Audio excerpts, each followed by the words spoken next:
Amahoro y'Imana mushobora byose abe kuri mwebwe mwese.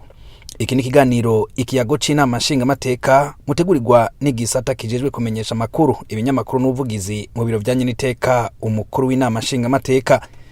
Inama nshingamateka ibandanya imirimo yayo mu isaza risanzwe rya Kigarama umwaka wa 2024. Mu kiganiro cuno musi tubabwira abakomiseri babiri bashasha mu bagize umugwi wo kumenya ukuri no kunywanisha CVR bemejwe n'inama nshingamateka muri iyi ndwi turiko turasozera. Turagaruka kandi ku ikoraniro riherutse guhuza abavuka ntara ba Kayanza, umukuru aramutse urwego rw'inama nshingamateka nawe akaba ari umwe muri bo, aho bari baramutse birimbura ku migambi mikuru biyemeje kurangura mu kiringo c'imyaka 5 hamwe rero no kwifurizanya umwaka mwiza w'2025. Nkaba rero ndabahaye ikaze.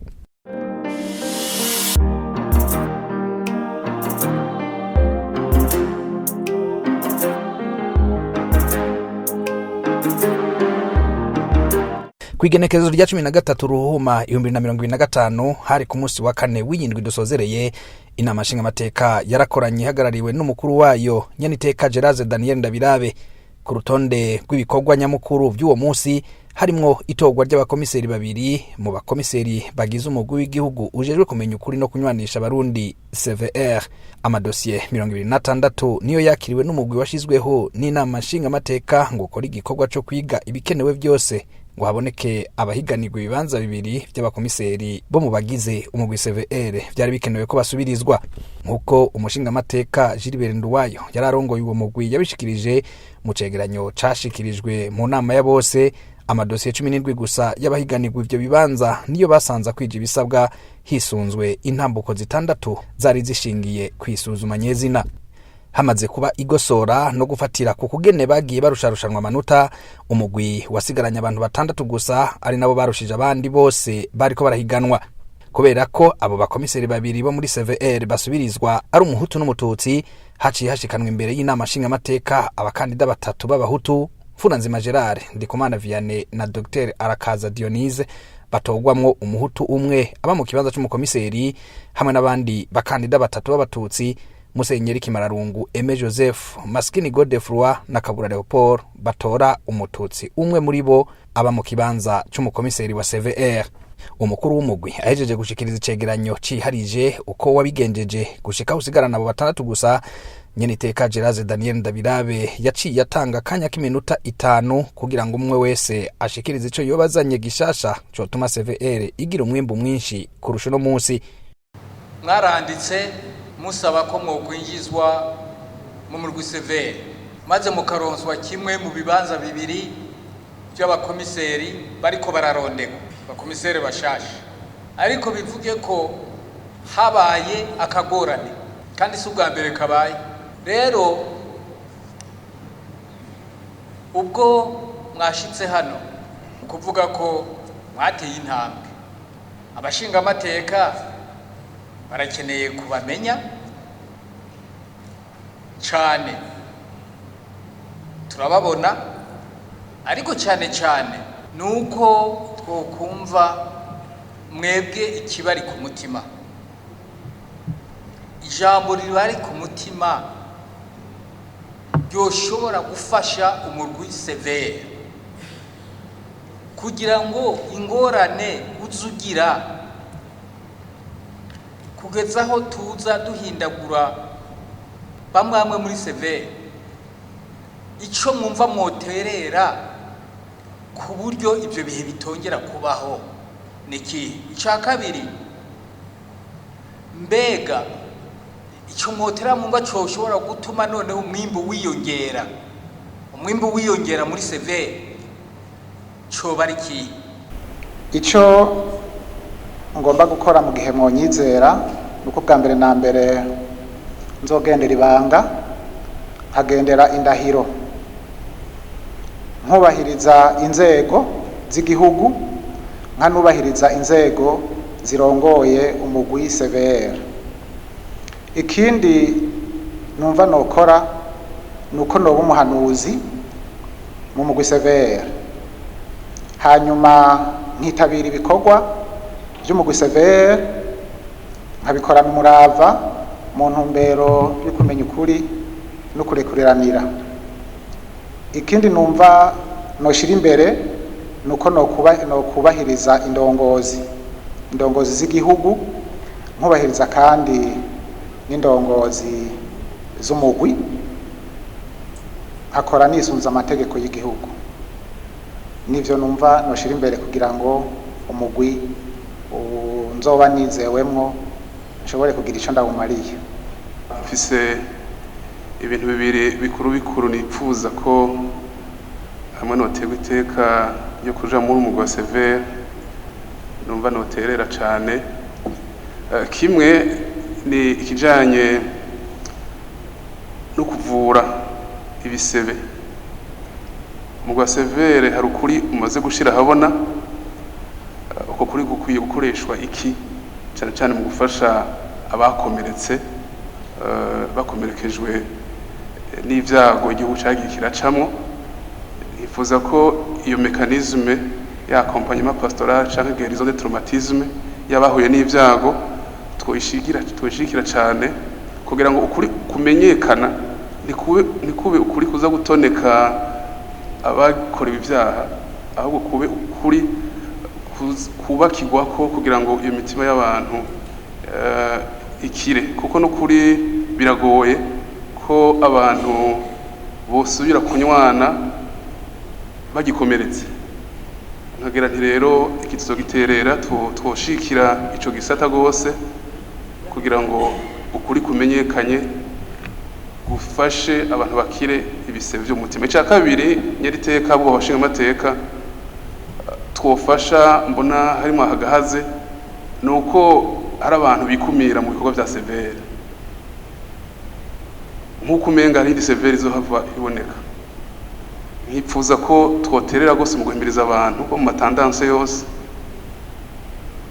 agize igihugu cacu ngo uko kuri bakuzane, kugira ngo ibyo mu ntamatama n'ibyo abantu baganira mu bugwi bwabo ataho bishikana igihugu bize bije muri uwo mugwi, kuko nta wundi mugwi uriho, nta wundi mugwi, nta yindi kandi igihugu cashinze muri kino gihe. Rero nkagira nti tuzofasha gose mu guhimiriza abantu bose b'ivyumviro bitandukanye kugira ngo kuri bazi bakuzane, hanyuma gushikirize uwo mugwi, maze uwo mugwi urushizeho kwizerwa n'abarundi bose. Murakoze. Inyuma y'iyo myidondoro no kumenyesha ibishasha bazaniye umugwi CVR mu gihe bo kwizegwa, haciye hakurikira igikorwa cyo gutora bahereye ku mukomiseri w'umututsi asubirira mugenzi we w'umututsi nyene, aho Musenyeri Kimararungu Aime Joseph ariwe yatowe, nayo umuhutu yatowe akaba ari Vianney Ndikumana. Reka Monseigneur yatowe n'abashinga amateka 93 kujana 13, akaba bingana na 82 n'ibice 3 kwijana. Tumuhe amashi arato.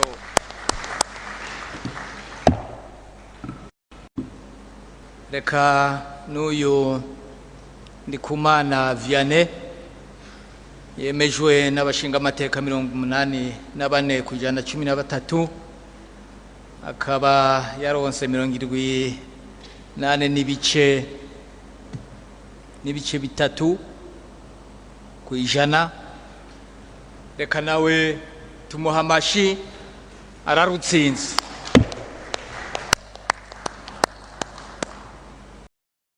Abo bakomiseri babiri rero bari bahejeje kwemezwa kuba mu bagize umugwi CVR, baciye batekerwa impanuro na cane zishingiye kwibanga no kudahemukira abarundi babizigiye babicishije kuba baserukira.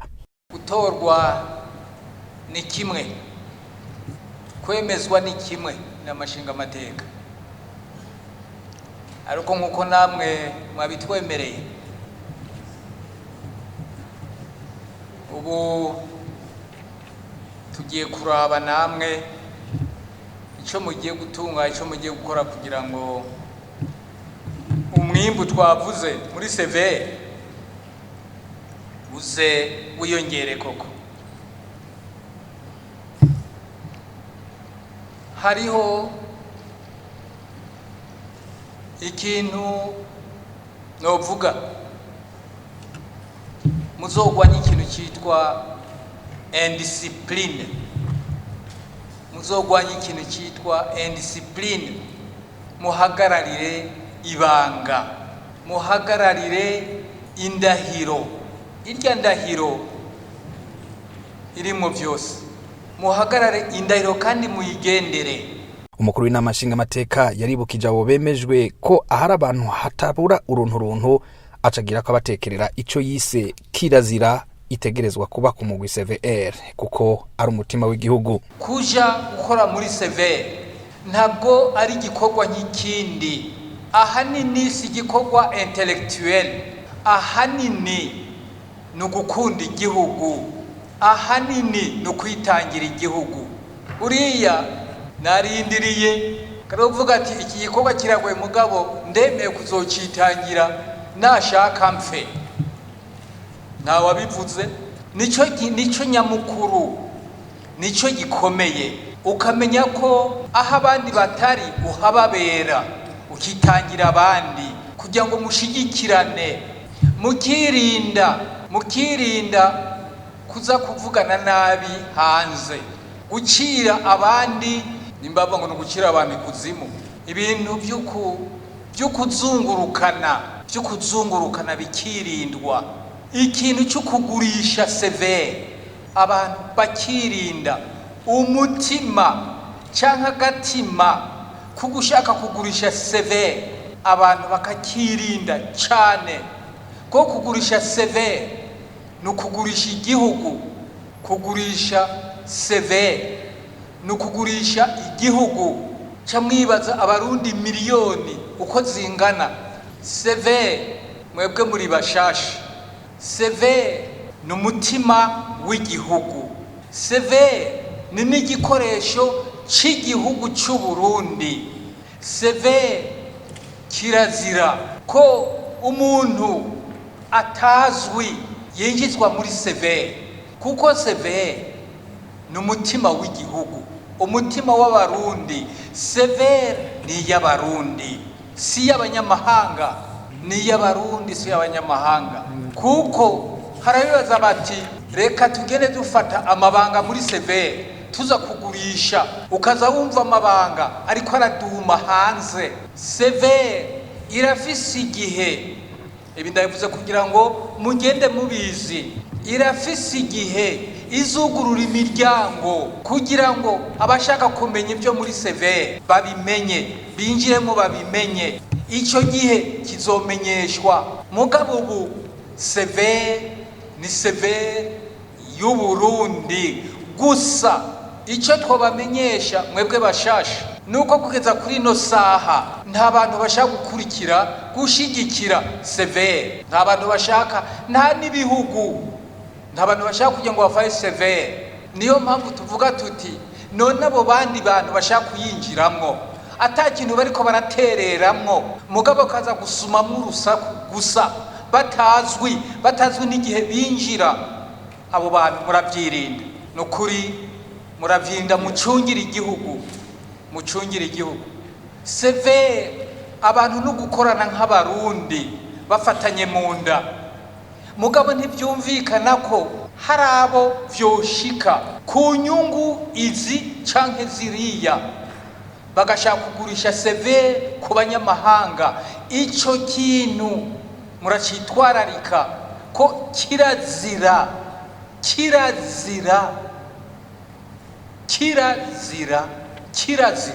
kandi ntawe uzigera vyemera.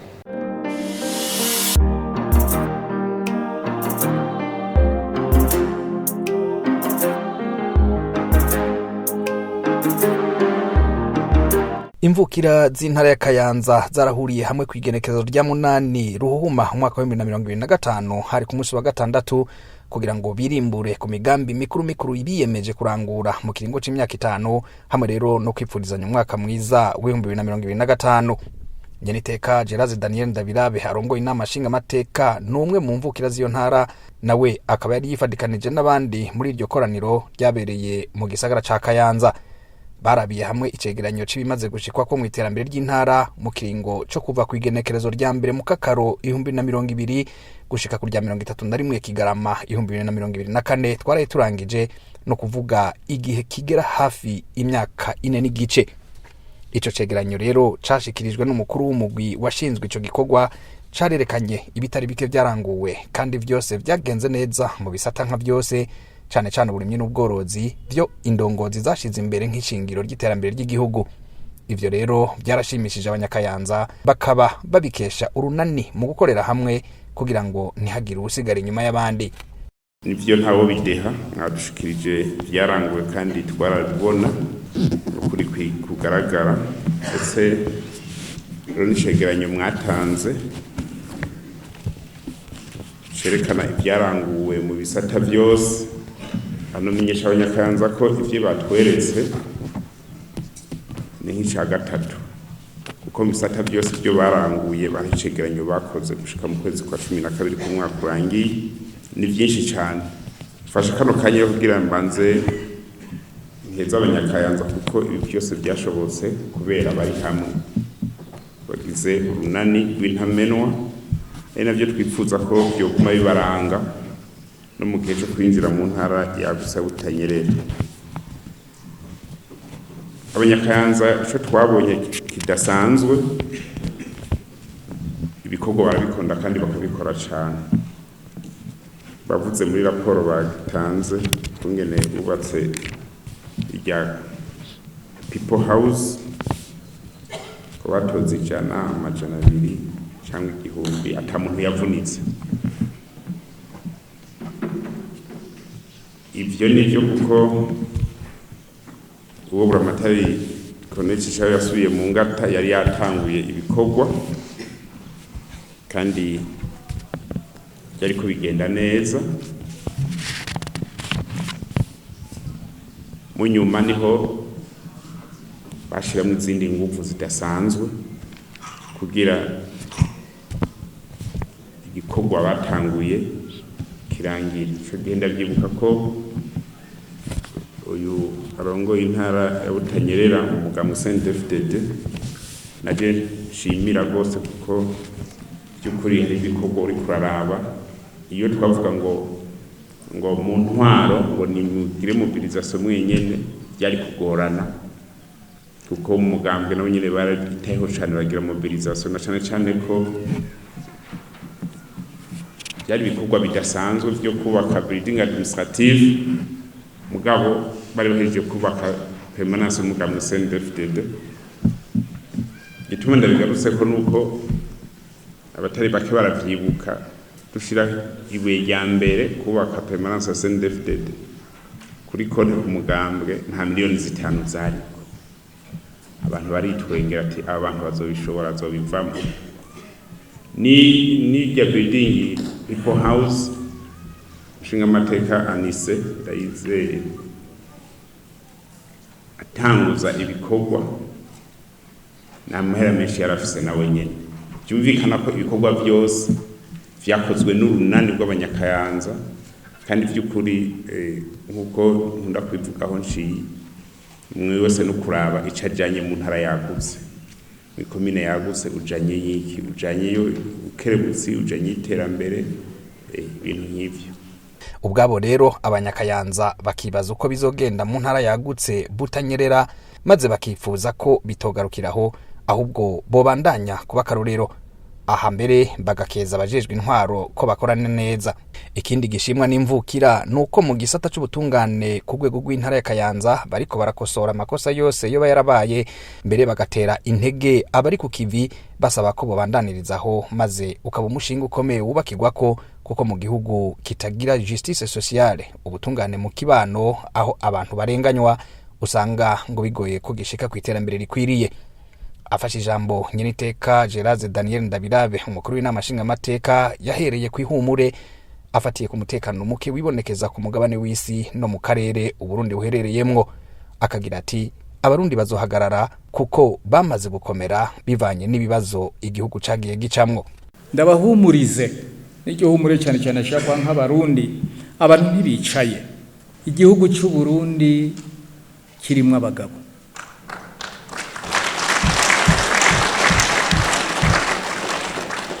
Igihugu cy'u Burundi kirimo abene gihugu bakunda igihugu. Abene gihugu baciye mu ngorane nyinshi, nta gishasha kirimwo, nta gishasha coshobora kubatera ubwoba. Abarundi baciye mu ngorane zitandukanye zabakomeje. Ko biri mu cegeranyo nyezina c'ivyaranguwe mu migambi mikuru yashizwe imbere mu myaka 5, arashimishwa n'intambwe intara igeze ko kubwiwe mbere bigatanga umwizero kuri yambona kazoza igihugu cihaye. Aha turashima ivyaranguwe byinshi muri iyo myaka 5, turashima cyane. Babivuze na je nongeye kubivuga mwizina ry'inama nshinga amateka. Turabona ko yambona kazoza tuvuga mu 2040 irashobora no kuzoba mbere y'igihe, kuko ivyo mbonye vyaranguwe nukuri biranezereje. Harubatswe mu ntara amashuri arenga 190 ngo bikagaragaza neza ko imbere ari heza, kuko ubumenyi bwaruka ruzovana muri ayo mashure buzotuma haremwa ubuzi bwinshi, ubwo nabwo bukazoteza imbere abarundi n'igihugu. Yarashimangiye ko uburimyi n'ubworozi ari umushinge w'iterambere, acagira ko avunira akagohe abashinga amateka n'abakenguza amateka bimirije gutogwa n'abene igihugu aho bukera ko nyabuna bo kwitabira imigambi ya leta, kandi baze boye kwishira akagozi mwizosi mu kwihutira gusaba ingurane y'umurengera mu mabanki. Nciye mboneraho nukubwira hakiri kare bantu mwebwe nimugira imana mukazoja, bamwe bakazoja muri Assemblée Nationale kuba abadepite, abandi mukazogira imana bakaja mu kuba abasenateri. Muze mwirinde guca mugira ibishobisho ngo mwaka amakredi yo guca mugira ngo bintu mwubake ama infrastructure. Murabanza muvyirinde. Uzopfume ubwa mbere na mbere wibaza projet izoshora gutuma ugwiza umwimbu. Nayo ugiye guca bakakredi ngo wubake inzu, wowe uciye mari ngo mvuye mu Kayanza ngo manutse Bujumbura, ugiye gukora iki?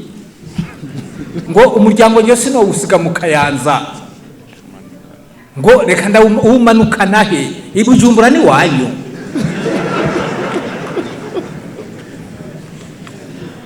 Wowe ahubwo Imana iragufashije kugira ngo guhe ukundi kuntu wokongera kwa kabiri, none ucukora imigambi myinshi hari iwanyu mu Kayanza. Abasaba kuzoca nyabuna bateza imbere igisata cy'uburimyi n'ubworozi ku mitumba aho bavuka, bakoranye n'abandi mu mashirahamwe koperative, kuko ngo bimaze kugaragara ko biri mu bitanga umwimbu mwinshi cyane. Intara ya Kayanza nico nshimye cyane, batweretse ko hari byinshi bishoboka. Icambere nashimye cyane nuko batubwiye bati erega hari ikintu ubasige bavuga bati kurima rimwe bakarimira hamwe, bakarima kimwe, kurima rimwe bakarima kimwe. Ubu bijya bikogeranya amatongo muzini nta baravyanse, bavuze ati nimuvuge kurima rimwe bakarima kimwe. Harya baratweretse ico nashimye cyane, nukuri nakibashimiye. Mwatweretse n'ivyavuyemwo, muratwereka muti ngaha imigambi yagiye kuvamwo, hanyuma mutwereka muti na leta nayo yaratugiriye nituzanira payeje. Hariho n'uwundi mugambi w'abakenye, banki y'abakenyezi, harya urugi rwagurugurutse, ahubwo we niwuguruke mu mutwe umenye ko ahubwo ivyo kuzorondera kuza gukorera leta abanyakayanza twashaka yuko mu 2040 abanyakayanza benshi batazoba kwikorera leta. Nico dusaba kandi natwe turabibifurije. Ibiri muri ico cegeranyo c'ivyaranguwe rero nkuko nyene iteka umukuru w'inama nshinga amateka bivuga ngo ni kigwa gihambaye, kuko wasanga abantu barenza amaso ku migambi mito ntibayibone, bivanye nuko uwo mengo irasuzuguritse kandi isanzwe itanga amafaranga menshi cyane kuba irangura. Washaka no kurima ivyatsi, ariko mweho mwabaye gute? Mwebwe muriko muridoga kandi ukidoga ufise itongo, urimye ivyatsi uraza amahera arimwo. Kurima ivyatsi gusa utona bagara,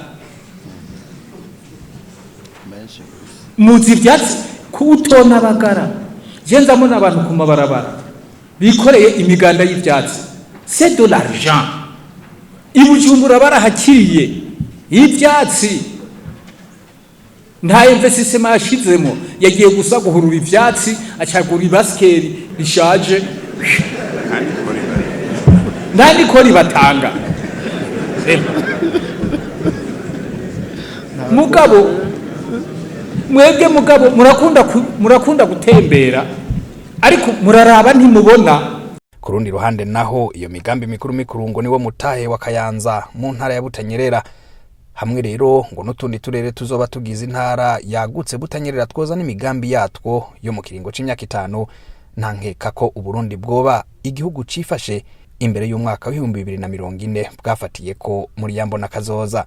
Impamba twayumvise tugiye kwinjirana muri Butanyerera, impamba twayumvise. Iyo mpamba nariko nifuza yuko iyo mpamba ya Kayanza twozoyiha abari muri Butanyerera kugira nabo babe bayifise, bamenye ko twebwe tutaje amaboko masa, ko tuzanye umutahe. Umutahe ni ibitungo twakoze mu myaka 5, ko rero nabo nyene tuzobasaba bakaduha bakatwereka umutahe nabo bazanye. No kuvuga ko iki gitabo mugiye kugira ntuze gukora neza, muzogitanga muri Butanyerera kugira ngo nayo ibimenye, kuko n'umutahe tuzoba tujanyeyo muri Butanyerera. Hanyuma ni arya ma projet twavuze n'umutahe twinjiranye muri Butanyerera. Muca mwumva rero yuko si twebwe twenyene,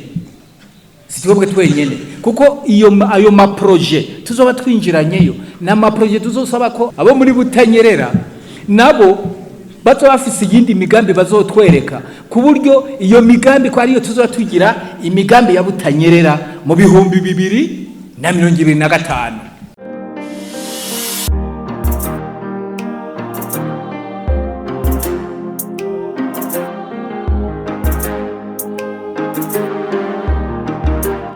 Ningaha duciye dusozerera ikiganiro ikiyago c'inama nshingamateka twari twateguye kubashikiriza kuri uno munsi. Ishimwe mva mutima n'iryanyu mwebwe mwese mwagikurikiranye mutekanye. Ndashimiye kandi bagenzanje umwe wese ku rugero gitanze ko atiziganya mu guterera kuri kina kiriya gushika iki kiganiro kibashikira atankomanza iwanyu. Ndabasezere rero ndabipfuriza amahoro y'Imana, giriteka nitekane naho ubutaha.